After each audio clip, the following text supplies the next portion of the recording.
Chers amis, bonjour. Nous sommes le jeudi 5 janvier 2023. Il est 10 heures. Quelques news de l'Arménie, de l'Artsakh et de la diaspora arménienne. Tout d'abord, donc l'Artsakh, bien sûr, 25e jour de blocage. Donc l'Artsakh qui est soumis à un blocus azéri depuis le 12 février dernier, le 12 décembre dernier. Cela fait 25 jours. Le président de l'Assemblée nationale de la République de l'Artsakh donc lance ce matin un appel à tous les dirigeants de la planète, à Vladimir Poutine, à Joe Biden, au président Emmanuel Macron, au groupe de Minsk de l'OSCE et toutes les organisations internationales afin de débloquer la situation. La population, les 120 000 Arméniens de la République de l'Artsakh sont des civils, sont soumis à un blocus terrible et la nourriture commence à manquer, enfin les biens de consommation courante commencent à manquer avec des malades, des enfants, 30 000 enfants, 40 000 enfants qui sont pris en otage. Aucune route ne sort ou n'entre en Artsakh. Donc l'Artsakh est isolé du monde un peu plus que jamais, cela fait 25 jours déjà. Voilà.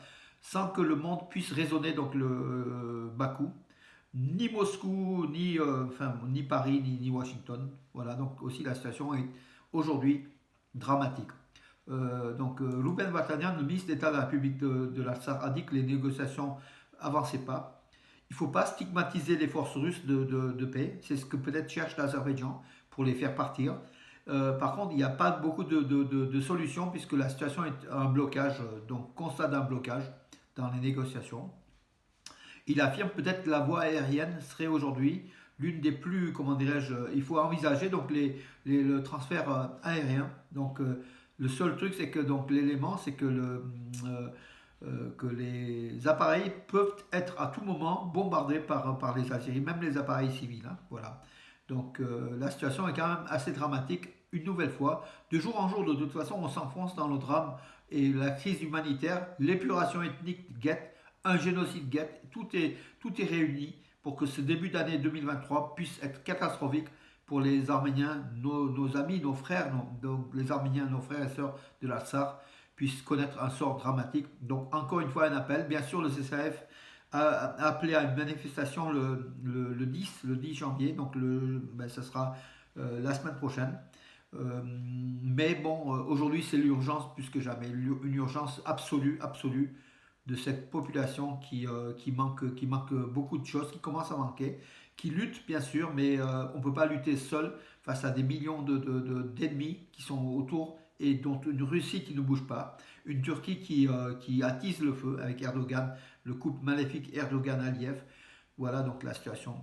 Demain donc malgré cela, à Stepanakert, à la cathédrale principale de Stepanakert, donc la cathédrale Sainte-Mère de Dieu, sera célébré bien sûr le Noël arménien, le 6 janvier, donc Noël, avec aussi à partir de 14 heures dans la cour de la cathédrale, des festivités, donc des danses, des chants liturgiques, voilà, donc tout avec des comment dirais-je, des ventes aussi, enfin des ventes comment dirais-je, des boutiques pour à l'occasion pour des jouets, pour des éléments donc du Noël arménien, voilà. Donc le commandement des forces russes de paix en Artsakh poursuit ses négociations. Donc Moscou affirme que les négociations continuent, mais elles n'aboutissent pas. Entre-temps, les députés de l'Assemblée nationale d'Arménie et puis des politiques donc, ont été rencontrés donc, la population arménienne donc, dans des villes et villages de l'Artsakh. Hier, ont commencé une tournée donc, à Drompon ou dans d'autres villages donc, de Kochorod, Mardagert, dans la région de Mardaghet, ont commencé à expliquer la situation, à recevoir aussi la population pour qu'elle puisse poser des questions et puis pour répondre aussi à leurs besoins. Voilà, histoire aussi de rassurer le peuple qui aujourd'hui qui attend l'ouverture de cette route qui va vers l'Arménie, mais qui ne s'ouvre pas a priori. Et puis plus les jours avancent, il faut le dire, plus l'espoir diminue d'une ouverture prochaine de cette route. La baronne Caroline Cox, donc la lord britannique, qui a une nouvelle fois avec un groupe d'amis appelé donc à l'ouverture du corridor de la Chine. Kim Kardashian, l'influenceuse donc mondiale avec ses 200 millions de followers, enfin de personnes qui la suivent, c'est la top du top pour les Arméniens. Kim Kardashian a lancé un appel justement pour l'ouverture aussi de ce corridor de la Chine pour que le peuple de l'Artsakh puissent vivre. Voilà, nous avons besoin de l'attention du monde, a-t-elle écrit sur Instagram. Nous avons besoin de l'attention du monde par rapport à l'Arménie et l'Artsakh, et suivi par, encore une fois, je vous dis, près de 200 millions de personnes. C'est énorme. Entre-temps, donc la maire la mairesse de Los Angeles a appelé aussi à l'ouverture a demandé à Joe Biden et les États-Unis d'agir encore plus fortement auprès de l'Azerbaïdjan afin que le corridor de la Chine soit ouvert. Voilà, donc la maire de Los Angeles, donc elle s'appelle Bass en fait, hein. Elle était accompagnée du président du conseil municipal qui est Paul Grégorian, hein. Donc elle s'appelle Karen Bass, voilà. Elle a fait un appel justement à la solidarité, à l'ouverture donc justement de cette route qui menace des 120 000 civils une nouvelle fois et qui menace d'une grande catastrophe humanitaire cette région encore une fois donc affectée de l'Arménie. Voilà mes amis, je regarde s'il y a deux trois autres. Bon, le sport, donc c'est un peu un épiphénomène, hein. Hier soir, donc Henrik Mkhitaryan a participé à la victoire de l'Inter de Milan face à Naples. Donc l'Arménien, donc l'ex-capitaine de l'équipe d'Arménie, a été crédité de 7,3, une bonne note. Il a fait un beau match. Par contre, il a aidé. Il était à l'origine aussi du but de Zeko, donc Inter Milan qui a gagné 1-0 par un but de Zeko. Voilà. Et Henrik Mkhitaryan était aussi dans l'action. Voilà. Tout se passe bien au niveau du sport. Et puis bonne nouvelle aussi, l'Arménie au printemps prochain va accueillir les championnats d'Europe de boxe de junior. Voilà. Et puis Karen Khachanov qui a bien commencé le tournoi de l'ATP d'Australie en fait, hein. Il est numéro 20 mondial, il a été dans les 10 premiers, là il est au 20e rang mondial. Karen Khachanov qui aborde une bonne année 2023 a priori, hein. Voilà. Que dire d'autre mes amis? Écoutez, je crois que j'en ai fait le tour pour aujourd'hui. Je regarde s'il y a 2-3 informations dignes comment dirais-je. Donc il y a une enquête sur la défaite de la guerre de 44 sur Artsakh et notamment de la chute de Chouchi.